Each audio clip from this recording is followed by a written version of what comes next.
Me, YouTube. It's your boy Metro, and I'm back with another reaction video. Today's reaction video, we're looking at Urinating Tree, if I did say that right. The Haters Guide to the 2021 NBA Finals.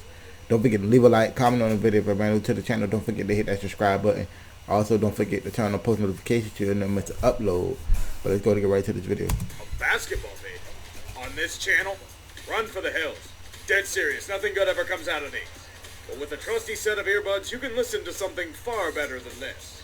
Let me regale you in a tale of the everyday earbuds, courtesy of Raycon, the sponsor of this video. A terrible fit is a pet time with earbuds. Loose and constantly falling out, it's why I refrain from using them in most cases. But with Raycons, they have a flexible half their price. They're great for when I'm lounging URINATINGTREE. I just want to relax health in these playoffs. On that note, let's go over the fallen teams. Alright, the NBA did that stupid play-in series shit to recoup the lost profits from the China boycott. Who's up for a mock? San Antonio? Oh, they're already dead. Bring in someone else for once. Lovely. The Hornets can pretend they're relevant because the ball will leave in a few years and grossly overpaid Gordon Hayward. Now they can boast that they got their asses. They overpaid this man. Boy, let's say he kind of produced, but Jordan, you tripping. Kicked by a shit show in the Pacers. God, get out of my sight, you irrelevant fucks. Maybe this is the end of the Warriors dynasty after all. Steph may still be beasting, but the rest of the team around him is either withering into ash or too young to sprout. Losing to the Lakers is one thing, but against Memphis?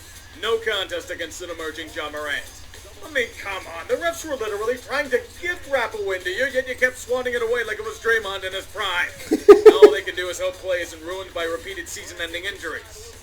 Please? The Pacers are cursed. I've said it before and I'll say it again. No matter what they do, bad luck will rain on them like Westbrook and Beal from beyond the arc. Try to replace an unhappy Oladipo, misfortune abound. Injuries, locker room turmoil, a cancer diagnosis, constant dysfunction. Nate Bjorkgren was the wrong coach for the wrong team. No surprise that he was told to pack his shit and ride down the White River. As for the team itself, I don't know if you think you can do something with it or just blow it up like a magic date. You already know my answer. You defied the NBA's hopes and beat the Warriors, thus ruining their quest for ratings in an age when they are in jeopardy.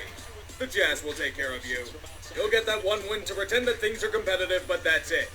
Ja Morant is only able to do so much for the Grizz. Try again next year, or you'll somehow get beaten by a fake team in Nashville on a 7-game series. Waste as far as the eye can see. When you think of the Mavericks this season, dread is the only thing that comes to mind. Luka's transcended. That's messed up, bro. That's real messed up. Court, so it's the perfect opportunity to waste it all. A 3-2 series lead against the ultimate meme team, and what do? Shit the bed royally. Wow. Tingus Pingus has become the 2021 version of Pandemic P. A total bust that was a negative asset in the... I don't know what they gonna do with him. I don't know. I think they should run it back at least one more season. If it doesn't work out, then I think they need to trade him. Final games. I fear for the Mavericks, since they have potential, but a purge is underway. Rick Carlisle and Donnie Nelson have been sent to the gallows. New player jobs are set, and even rumors of Luka being unhappy here are starting to surface. It's a dark time for Mavs fans, and it might be getting darker in the next few months thanks to meddlesome ownership. Jason Kidd? You brought in him to coach? It's a common performance for Portland, even as the pandemic wanes. Despite Damian Lillard doing everything in his power to carry into something, his backing band will only croon the song of past years. You're fucked. He might well leave. He might as well leave. Denver was right for the picking, yet no one else bothered to show up besides Dame.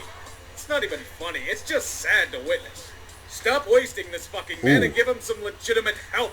Terry Stotts has been coaching his team out of the playoffs for years and now has been finally coached to a pink slip. The real issue may be coming, though. There are grumblings that Lillard himself might want out of here.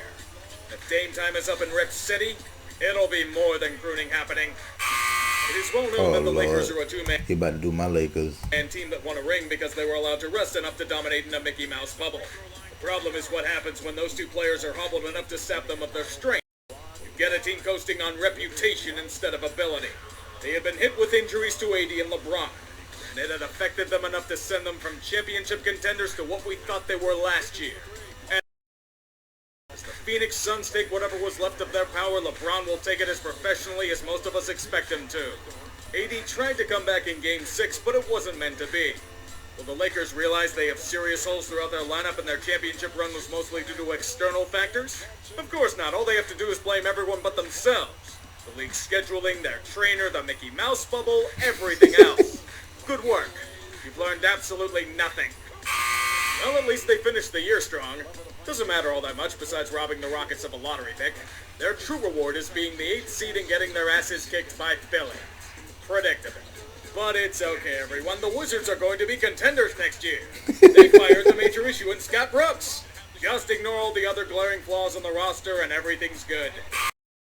Posturing out of Knicks fans during the season was annoying to hear. Everybody thought they were going to win this series. Even I kind of thought, but Atlanta surprised me. Oh my god, we're finally back. The Knicks are good again. We've got youth. We've got Julius Randle. We'll get free agents. You'll rue the day you mocked us. Yet when you tell them they only got the 4th seed because a bunch of Eastern Conference teams flopped, they dismiss it. Atlanta will make sure that the cold truth is rubbed in at about the same time that Julius Randle is unfrozen from his brutal slump. Yes, there are promising players here, but Dolan still lingers. Can't escape that. So who are you going to vastly overpay this offseason to flop on your team? It appears their window went from wide open to hitting a few roadblocks. What? Boy, listen here, I don't know if it was luck or what, but last year, them boys ran all the way to the final. This year, my lord. It's a shitty year for Miami. The only explanation I have is a bubble hangover. Everything went to hell and back. Somehow getting smacked around by Milwaukee was merely a reinforcement instead of a shock. Nobody really took the step up that they needed to. It's kind of the same all around. When that happens, the rest of the league feasts on the stagnation. The worst part is that there isn't much they can really do. You can only ponder what could have happened if they traded for James Harden or Kyle Lowry. Probably a second-round exit. What a shit show. A team with championship ambitions who... This right here was surprising. I mean, from go to, 2 years ago, almost reaching the finals, to now y'all are the 7th seed in the East. His only accolades involve the tabloid pages and the 3-ring circus. The rings used were probably from years past, since any hope of this current squad has been sapped. You may have fleeced the Nets all those years ago, but they fleeced you on the court this time around. The boomerang eventually comes back to you. The result is a massive shakeup in the organization. Denny Ainge is minced into a hot lobster roll, and Brad Stevens gets promoted for... Why the hell was he promoted? You need some overhauling, Celtics. Kemba Walker's exile is only the start. Good luck. Your first mistake was trusting the Utah Jazz to do anything in critical situations. Your next mistake was becoming a fan of the team in the first place. A franchise that has repeatedly failed to get anything done when it mattered did so again? This is shocking to people. Even against a team that hasn't made it past the second round in their existence, the Jazz failed to live up to any sort of expectations. They pull a few boners. Enough to blow a 25-point lead in Game 6. They didn't even have Kawhi for the last 2 games and they shut the bed. The only result is another year staring into a mirror wondering what the fuck is wrong.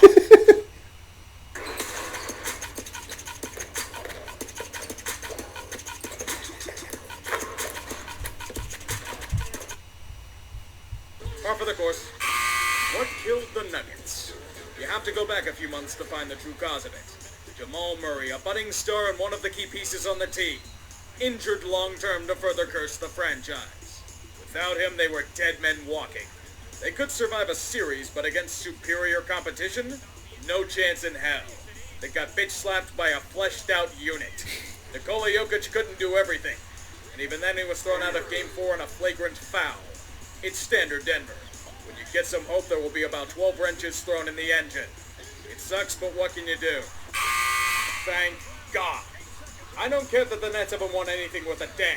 With the shit a few of their players pulled this season, any championship would have been tainted with the stains of bullshit. It's a year that will be uttered with the words, what if? What if the team didn't get hit with the injury bug? What if Kyrie was able to play for the whole Bucks series? What if James Harden didn't have a legitimate excuse for vanishing again? What if KD's toe wasn't on the three-point line? We may be in a fucked league again. They tried, but the great equalizer here was fate. Joe Harris trying to construct a house with all his bricks. It's what happens when you trade your depth for big pieces to go all in. The risks are great. What did you expect to happen when you hired the NBA's version of Mike McCarthy? A Super Bowl ring out of pity? Not with the shenanigans you pulled this year. He only worked at this. If that bum said this man learned how to shoot, he would be dangerous. But you still ain't learned after what? How many years being in the league? 4 or 5 years, I think. Describe it as choke. When you blow multiple double-digit leads in consecutive games. When you prolapse in the fourth quarter at home when leading by 26. When you fail to stop Trae Young or Kevin Huerter. When the Hawks are eager to foul your star in Ben Simmons because he literally cannot make a free throw. I trust him with all the weaponry in the world. He won't fucking shoot. Come Game 7, it was just a slow and inevitable death. This was what all that tanking was for? Another epic implosion? Jesus Christ. As punishment for Donald Sterling is worthless, as the Clippers have been cursed with terrible injuries at the most inopportune times. Yes, you will finally make it past the second round for the first time in your existence. But it's going to come at a cost far greater than you could imagine. Kawhi. All of the load management over the year can't save him.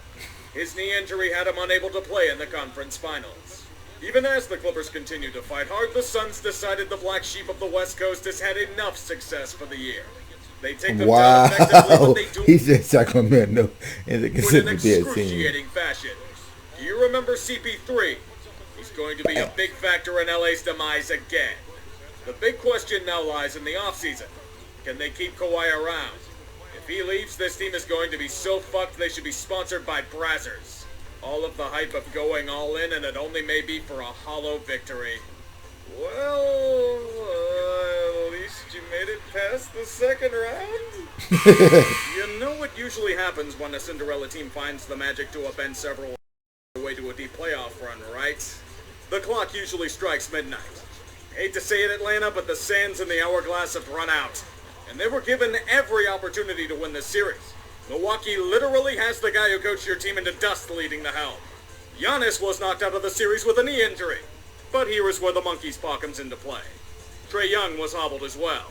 Without their emerging star at full strength, the Hawks fell to a cast of characters like Chris Middleton and Brook Lopez. The miracles are over. I mean, hey, great season, but this feels like a wasted opportunity. They had the Bucks right where they wanted them and let them escape into the woods. But I'm getting ahead of myself. We should be honoring them for the real gift they gave to these playoffs. Allowing us to witness Philly's meltdown. Thank you for your service. This might be one of the first times I've been able to say I thoroughly enjoyed these playoffs. Things were predictable. We got intriguing matchups all around. It wasn't LeBron or Golden State mowing through everyone for the 7th year in a row. And all it took were major injuries to nearly every star player in the league.